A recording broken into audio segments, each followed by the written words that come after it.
종이란 말씀의 제목으로 함께 은혜 받는 시간 되시길 축복합니다. 우리가 신앙생활을 한다는 것은 많은 헌신을 요구합니다. 주일 아침 편하게 쉼을 포기하고 예배당으로 나와야 하고요. 주방에서 땀 흘려 수고해야 되고, 주일학교 아이들을 가르치는 또한 수고를 해야 됩니다. 또한 차량 봉사로 다른 분들의 다리가 되어 주어야 하고요. 때로는 내 삶의 여유가 없어도 헌금을 구별하여 드립니다. 정말 귀한 헌신이지요. 하나님께서 여러분의 그 눈물과 땀을 다 기억하신 줄로 믿습니다. 그런데 신앙생활을 오래 하다 보면 우리 마음에 불쑥 찾아오는 위기가 있습니다. 바로 영적인 보상 심리이지요. 내가 이렇게까지 주님을 섬겼는데 왜 내 삶은 이토록 힘든가 하는 것입니다. 하나님, 제가 그동안 교회에 바친 시간이 얼마인데 저한테 이러실 수 있습니까? 라고 섭섭함을 호소하는 거죠. 어느 신실하신 집사님의 이야기입니다. 이분은 20년 넘게 주일학교 교사로 헌신했습니다. 비가 오나 눈이 오나 교회를 지켰지요. 그런데 갑자기 운영하던 사업이 부도를 맞았습니다. 엎친 데 덮친 격으로 건강까지 크게 악화됐습니다. 그때 이 집사님 입에서 터져나온 첫 마디가 무엇이었을까요? 하나님, 제가 주님을 위해 일한 세월이 얼마인데 저에게 왜 이렇게 하십니까? 제가 남들 놀 때 안 놀고 헌신했는데 그 결과 고작 이것입니까? 라고 펑펑 울었다고 합니다. 이 집사님의 외침, 혹시 깊은 곳에 숨겨둔 저와 여러분의 속마음은 아닐까요? 오늘 본문은 바로 이런 마음을 가진 우리들에게 주시는 예수님의 말씀입니다. 예수님은 우리의 이 섭섭한 마음, 억울한 마음을 어떻게 다루실까요? 오늘 본문의 말씀을 통해 확인해 보시길 축복합니다. 7절의 말씀입니다. 너희 중에 누구에게 밭을 갈거나 양을 치거나 하는 종이 있어 밭에서 돌아오면 그더러 곧 와 앉아서 먹으라 말할 자가 있느냐? 예수님은 한 비유를 시작하십니다. 예수님의 이 비유의 주인공이 누굽니까? 종이죠, 종. 여기서 말하는 종은 원어로 보면 둘로스라는 단어인데요. 우리가 지금 생각하는 아르바이트생, 계약직을 얘기하는 것이 아닙니다. 철저히 주인의 소유물로 여겨서 노예를 상징하는 단어가 이 종, 둘로스라는 단어입니다. 당시 1세기 갈릴리와 사마리아 지역의 농부들은 소규모 소작농들이었습니다. 종은 종일 밖에서 쟁기를 잡고 밭을 갈아야 했고요. 때로는 풀을 찾아야 양떼를 몰고 다니는 또 양을 쳐야 했습니다. 온종일 떼약볕에서 뼈가 부서져라 일하고 집에 돌아왔습니다. 온몸은 흙먼지와 양냄새, 가축 냄새로 범벅이 되어 있고요. 무릎은 후들후들 걸렸겠죠. 이 종은 하루 종일 밖에서 고된 노동을 했습니다. 여러분이 만일 주인이라면 이 지친 종에게 뭐라고 하시겠습니까? 수고했다. 얼른 씻고 밥부터 먹어라. 이렇게 얘기하는 게 인지상정이겠지요. 하지만 예수님은 당시 이 시대적 배경을 들어서 질문을 하십니다. 종더러 곧 와서 앉아 먹으라고 할 주인이 있느냐? 대답은 결코 없다이지요. 서번역 성경으로 한번 보겠습니다. 너희 가운데서 누구에게 밭을 갈거나 양을 치는 종이 있다고 하자. 그 종이 들에서 돌아올 때에 어서 와서 식탁에 앉아라 하고 그에게 말할 사람이 어디에 있겠느냐. 당시 유대 사회나 로마 사회에서는 절대로 있을 수 없는, 상상도 할 수 없는 일이라는 뜻이겠지요. 우리는 여기서 신앙의 아주 중요한 기초를 발견합니다. 우리는 하나님과 계약을 맺은 동업자가 아닙니다. 하나님과의 계약 관계가 아니라는 거예요. 우리는 예수 그리스도의 보혈로 값주고 사신 하나님의 종입니다. 사도 바울은 고린도전서 6장에서 이렇게 선포합니다. 19절 20절입니다. 너희 몸은 너희가 하나님께로부터 받은 바 너희 가운데 계신 성령의 전인 줄을 알지 못하느냐? 너희는 너희 자신의 것이 아니라 값으로 산 것이 되었으니 그런즉 너희 몸으로 하나님께 영광을 돌리라. 너희는 너희 자신의 것이 아니라 값으로 산 것이 되었으니 그런즉 너희 몸으로 하나님께 영광을 돌리라. 아멘. 그렇습니다. 우리는 내 삶의 주인이 내가 아님을 고백하며 세례를 받은 사람들 아닙니까? 그런데 우리는 자꾸만 종의 자리를 벗어나 주인의 자리로 가려고 하지요. 내가 일한 만큼 대우받아야 한다는 착각 때문이지요. 이어서 8절입니다. 도리어 그더러 내 먹을 것을 준비하고 띠를 띠고 내가 먹고 마시는 동안에 수종 들고 너는 그 후에 먹고 마시라 하지 않겠느냐. 종의 현실은 참으로 가혹해 보입니다. 밭에서 하루 종일 또 양을 그렇게 쳤는데 쉴 틈이 전혀 없었는데요. 주인은 오히려 밥상을 차리라고 명령하죠. 내가 먹을 것, 주인이 먹을 것을 준비하라. 띠를 띠고 먹고 마시는 동안에 수종까지 들어라. 너는 그 후에 남는 걸 먹어라. 여기서 띠를 띠다라는 말의 의미를 생각해 보면 당시 사람들은 좀 통이 넓은 큰 옷들을 입었습니다. 일을 하거나 시중 들려면 긴 옷자락을 여미는 허리띠를 졸라 매야 바짝 매어야 한다는 것이죠. 그러니까 자기의 편의와 휴식을 완전히 포기하고 곧바로 주인을 섬길 준비를 하는 동작이 띠를 띠는 동작입니다. 종은 밖에서 밭을 갈고 양을 치는 중노동을 하고 돌아왔습니다. 하지만 퇴근이라는 개념이 없습니다.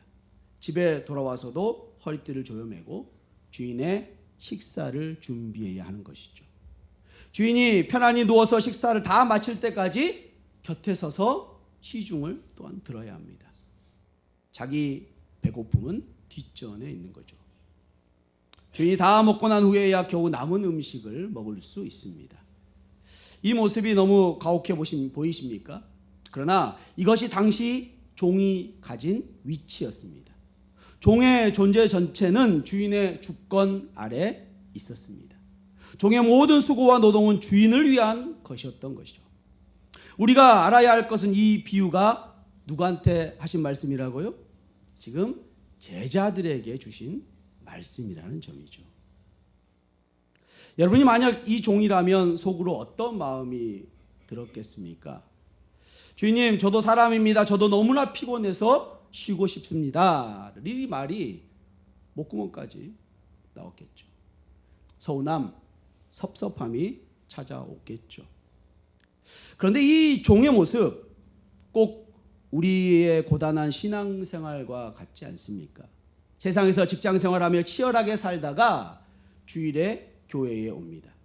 너무나 피곤해서 예배만 드리고 쉬고 싶은데 교사가 모자라다고 합니다. 차양대가 자리가 비었다고 합니다. 식당에 밥할 사람이 없다고 합니다. 순종하는 마음으로 허리띠를 띠고 봉사합니다. 그런데 아무도 내 수고를 알아주지 않는 것 같습니다. 몸도 지치고 마음도 지쳐갑니다. 하나님, 저도 이제 좀 쉴 때가 되지 않았습니까? 언제까지 저만 이렇게 희생해야 합니까? 이런 원망과 불평이 우리 속에 피어오르지요. 이에 대해 예수님께서 답변을 주십니다. 9절입니다. 명한 대로 하였다고 종에게 감사하겠느냐. 명한 대로 하였다고 종에게 감사하겠느냐. 주인이 시킨 일을 다 했다고 해서 주인이 종에게 찾아가서 고맙다고 하겠느냐라는 거죠. 인간적인 눈으로 보면 너무나 매정한 말씀입니다. 수고한 사람에게 고맙다고 말하는 것 인간의 도리가 아닙니까? 하지만 여기서 우리가 기억할 것은 창조주와 피조물의 철저한 관계라는 거죠. 여기서 감사하겠느냐라는 표현을 좀 살펴보면 단순히 고맙다라고 인사하는 말이 아닙니다. 상대방에게 은혜를 빚지다, 공로를 인정하여 채무를 지다라는 뜻입니다. 주인은 종에게 고마워하거나 빚을 지지 않습니다. 왜 그렇습니까? 종은 자기가 마땅히 해야 할 일을 했을 뿐이기 때문이죠. 우리가 하나님께 드리는 헌신은 칭찬받을 일이 아니라 당연한 것입니다. 은혜로 구원받은 자로서 마땅히 드려야 될 반응이 헌신과 봉사라는 거죠. 그런데 우리는 자꾸 하나님께 감사를 요구합니다.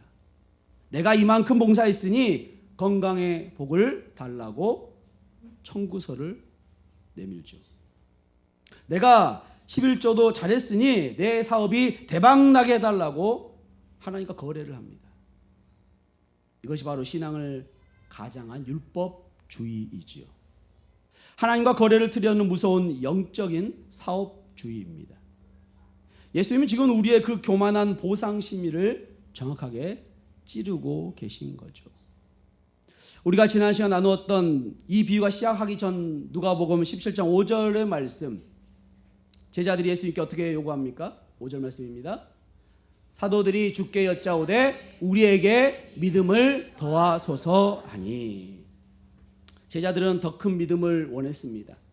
제자들의 속마음은 무엇이었을까요? 주님, 7번이나 용서하려면 우리에게 엄청난 능력과 위대한 믿음이 필요합니다. 우리에게 신령한 특권과 큰 능력을 주옵소서.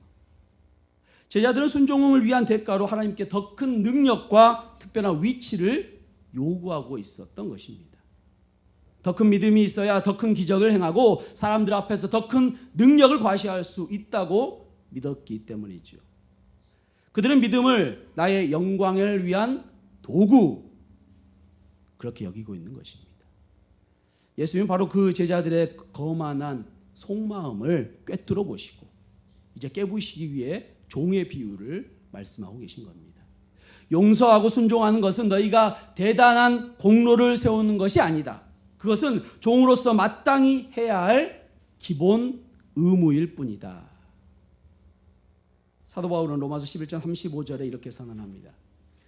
누가 주께 먼저 드려서 갚으심을 받겠느냐. 우리 하나님께 무엇을 드린들 그것이 하나님을 나의 빚쟁이로 만들 수 있겠습니까? 우리가 밤낮 봉사하고 온몸 바쳐 충성해도 그것으로 하나님께 내게 복을 지불하세요 라고 요구할 수 없다는 것이죠. 하나님 우리에게 빚을 지시는 분이 아니시기 때문입니다. 아프리카의 유명한 헨리 모리슨이라는 선교사님이 있었습니다.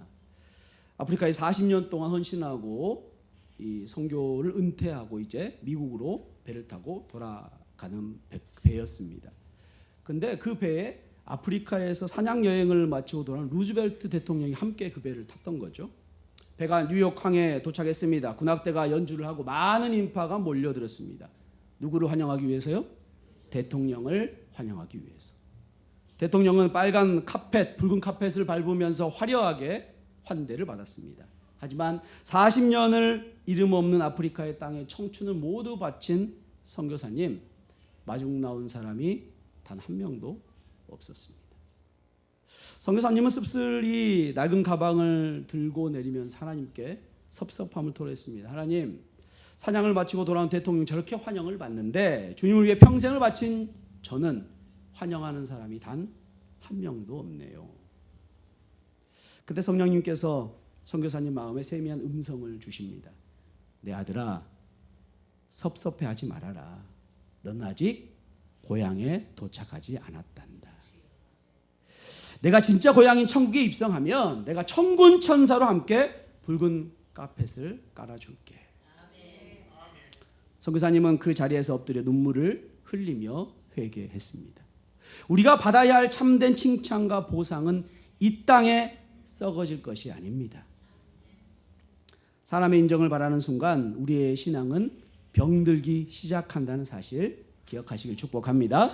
10절입니다. 이와 같이 너희도 명령받은 것을 다 행한 후에 이르기를 우리는 무익한 종이라 우리가 하여야 할 일을 한 것뿐이라 할지니라. 아멘. 예수님이 우리에게 이렇게 고백하라고 가르칩니다. 우리는 무익한 종입니다. 다 같이 한번 해보겠습니다. 우리는 무익한 종입니다. 아멘. 여기서 무익한이라는 단어, 이 말은 쓸모없는 쓰레기라는 비하는 말이 결코 아닙니다.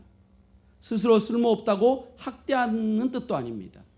이 단어의 정확한 뜻은 주인에게 이익을 내세울 수 없는, 보상을 요구할 권리가 없는 이란 뜻입니다. 내세울 공로가 단 하나도 없다는 그런 고백이지요. 하나님께 감히 내밀 청구서 없다는 은혜의 선언이 무익함입니다. 하나님은 토기장이시고 우리는 진흙이죠. 이사야 64장 8절의 말씀입니다. 그러나 여호와여 이제 주는 우리 아버지시이다. 우리는 진흙이요 주는 토기장이시니 우리는 다 주의 손으로 지으신 것이니이다. 아멘. 진흙이 토기장에게 왜 나를 이렇게 만들었습니까? 내가 잘 만들어졌는데 대가를 주십시오라고 말할 수 없다는 거죠. 우리의 생명, 우리의 건강, 우리의 재물, 우리의 시간 모두 다 하나님의 것인 줄로 믿습니다. 주신 분도 하나님이시고 거두어 가시는 분도 하나님이십니다. 우리가 주님을 위해 일할 수 있는 건강과 시간을 얻는 것 자체가 이 하나님께 받은 은혜인 줄로 믿습니다. 그런데 어떻게 우리가 행한 조그마한 순종을 가지고 하나님 앞에 공로로 내세울 수 있겠습니까? 여러분이 수십 년간 교회를 섬기고 흘린 땀은 너무나도 귀합니다. 하지만 그 수고가 하나님을 여러분의 빚쟁이로 만들 수 없습니다. 우리의 헌신은 그저 마땅히 해야 할 일일 것뿐이지요. 아멘. 사랑하는 성도 여러분, 이 고백이 어쩌면 너무나 우리에게 무겁고 슬프게 느껴질 수도 있습니다. 내가 평생 바친 수고가 부정당하는 것 같은 마음이 들 수도 있습니다. 오히려 이 고백 속에 영적인 엄청난 자유가 숨겨져 있습니다. 우리가 나는 무익한 종입니다라고 고백할 때 비로소 우리는 율법의 무거운 굴레에서 벗어납니다. 보상에 얽매여서 전전긍긍하던 자리에서 해방됩니다. 남들이 내 보상을 알아주지 않아도 상처받지 않습니다. 왜냐하면 나는 처음부터 대가를 바라고 일하는 품꾼이 아니기 때문이죠. 나는 하나님의 사랑을 받은 자녀이자 이 십자가의 은혜가 너무 커서 자원하며 섬기는 기쁨의 종이기 때문입니다. 그렇다면 우리는 어떻게 내 안의 이 억울함과 보상 심리를 극복하고 진심으로 고백할 수 있을까요? 우리의 타락한 본성은 한시도 가만히 있지 않습니다. 나의 의와 나의 공로를 자랑하고 싶지요. 조금만 봉사하고 헌금하고 헌신하면 남들이 알아주기를 바라는 것이 우리의 죄성입니다. 우리의 힘으로는 결코 나는 무익한 종입니다라고 진심 어린 고백할 수가 없지요. 우리가 이 고백을 할 수 있는 유일한 이유, 성경 다른 곳에 숨겨져 있습니다. 놀랍게도 주님은 우리에게만 종이 되라고 강요하지 않으셨죠. 예수님께서 너무나 충격적인 말씀을 하십니다. 누가복음 12장 37절 말씀입니다.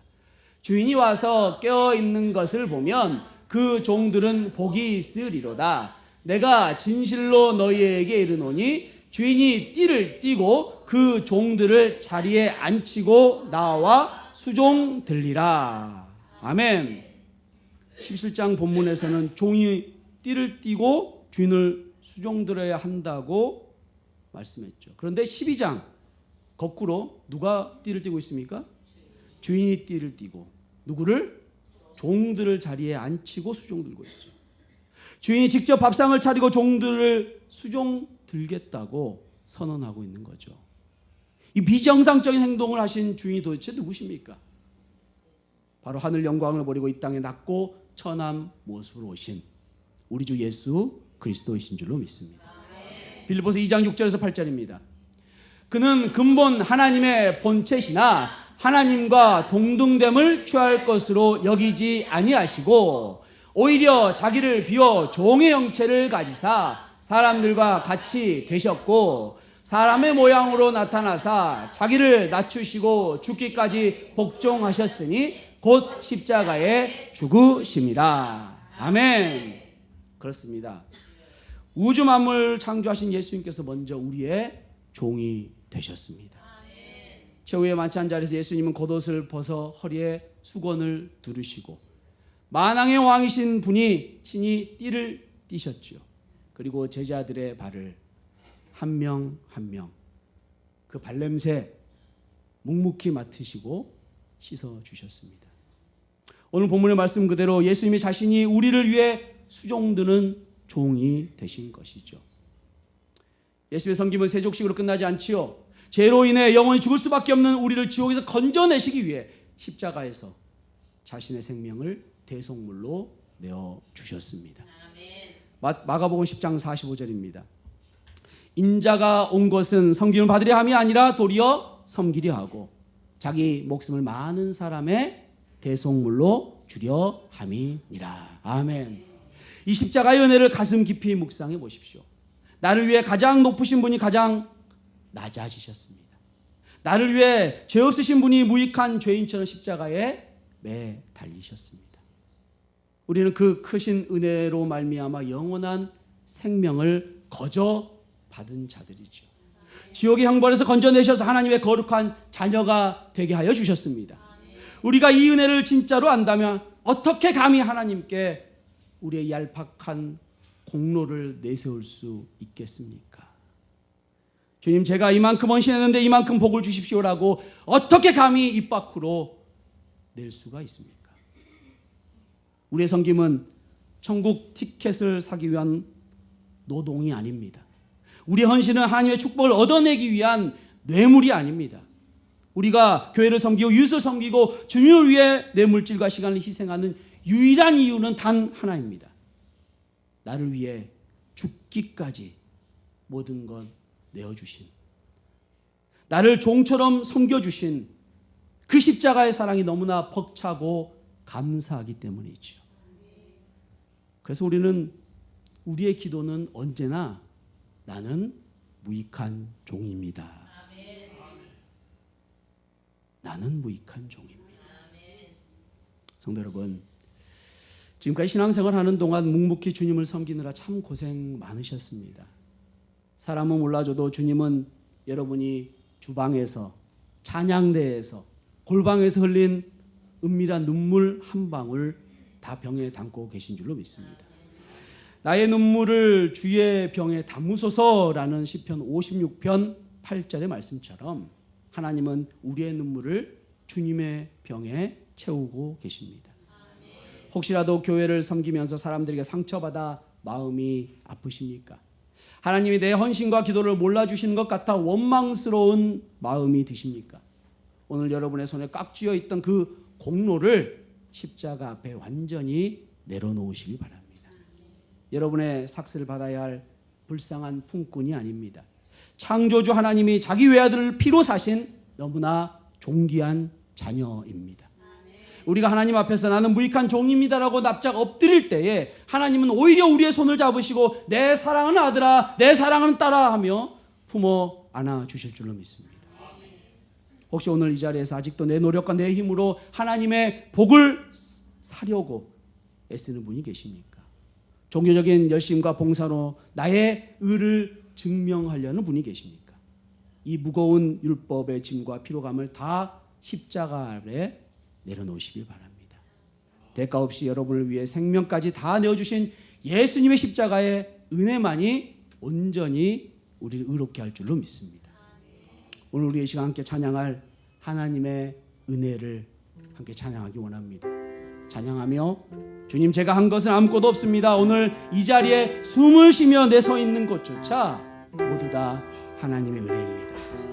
저는 그저 주님을 깊이 사랑하는 무익한 종입니다. 고백하시길 축복합니다. 우리 함께 결단의 찬양으로 나아갑니다.